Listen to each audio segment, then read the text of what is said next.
Hey, good morning and welcome to another episode of Coffee Chats with Toby.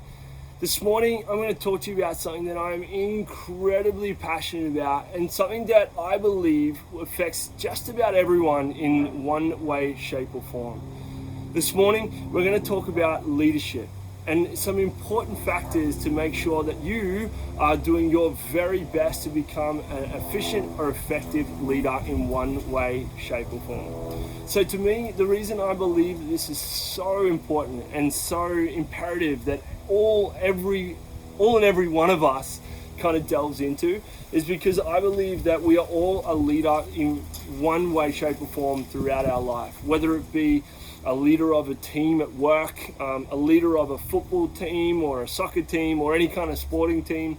A leader could be as simple as an older brother or sister and looking after, trying to help one of your siblings through life, or one that is obviously becoming, has always been super important, and that is also being a parent. So in my opinion, a parent is just another form of leader.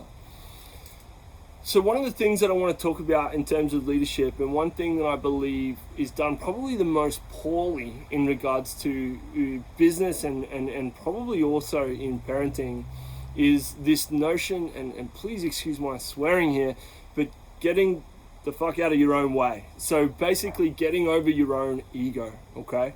So one thing that you need to kind of understand about being a true good leader is that it's not actually about you. So I want to kind of delve deeper into that and really kind of push that metric very hard, is that being a good leader is actually nothing about you, your ego, or what it is that you want. It's about looking after people and helping them achieve and grow and become better in themselves. And as a return, oftentimes that obviously gives you some sort of personal benefit or benefit to the company that you're working for. But the point of the matter is that you need to really go deep and understand someone else or the other people within your team that you are leading. Find out what's important to them. Find out why they actually are here in your team. Like why are they working for you or under you? Why are they playing this sport? And then in the realm of parenting, it's a crazy concept, and one that Dr. Shefali, Shefali, a world leader in parenting, speaks very adequately about, is that one of the biggest issues with parenting or leadership in regards to parenting is that we oftentimes treat or look after our kids for our own benefit. So one thing that I really want to drive home from a parenting point of view is that as a parent, we should really be delving deep into what is important to our kids and our kids' future, and kind of learning more about what they're thinking about and how they're acting in a certain way and why they're acting in a certain way. Because I think that will unlock a huge great amount of benefit to you as a parent to be able to help the child or help that person achieve what it is that they're wanting to achieve. And you'll probably find that oftentimes they'll be a much more pleasant person or child to be around. So going back to kind of more of a traditional leadership kind of point of view in terms of business or leading a football team, one of the most important things I believe that we do here at Self, and what I see a lot of other really successful businesses doing, is analyzing their team's strengths and weaknesses. So I know it sounds very cliche, but what we like to call it here at Atkins is their genius mode, or people's genius mode. And do a really simple thing, and I believe I've talked about this actually in the past, but just looking at things that you enjoy doing and things that you're good at, things that you're not good at and things that you don't enjoy doing, and kind of understanding what it is that your team and who it is in your team that are good at certain aspects. Because if we can spend or help them thrive and spend more time doing the things within their genius mode, they're obviously going to love their job or love what they're doing a whole bunch more and actually end up being a lot more productive for you and the goal of the greater good of the team. So huge, really like important aspect of not only helping them grow as a person, but helping your team grow organically together. I think is really important there.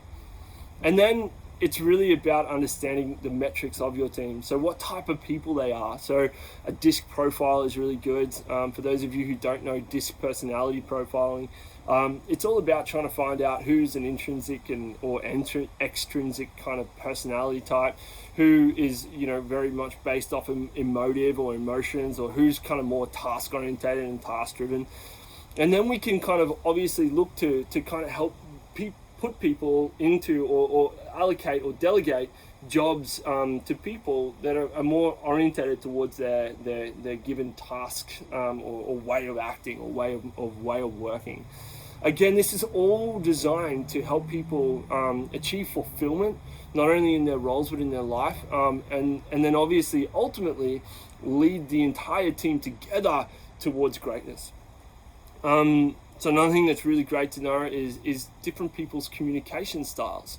So I was chatting to a friend that I hadn't seen in a very long time over the weekend, just gone, and she was discussing with me a thing called format. So the number 4 and MAT. And I was really intrigued by this because I hadn't actually heard it formatted in a way that, that they gave labels to this. But certain people, when given a task, are going to be really wanting to know the whys. So why am I given this task, and why is it important to me or the people I'm trying to communicate to? Other people will want to know more about the how-to. So they don't necessarily care so much about the why, but they want to know how-to. How do I achieve? How do I succeed? And how do I dominate in this game? Where others are going to be more on or the less optimistic type might want to kind of know, but what if this happens, and what if that happens, and what if this goes wrong, and what if that were to happen, and what if everything went really, really good? Does that mean that it's going to throw us out? Are we going to be able to cope and be capable of dealing with the outcome?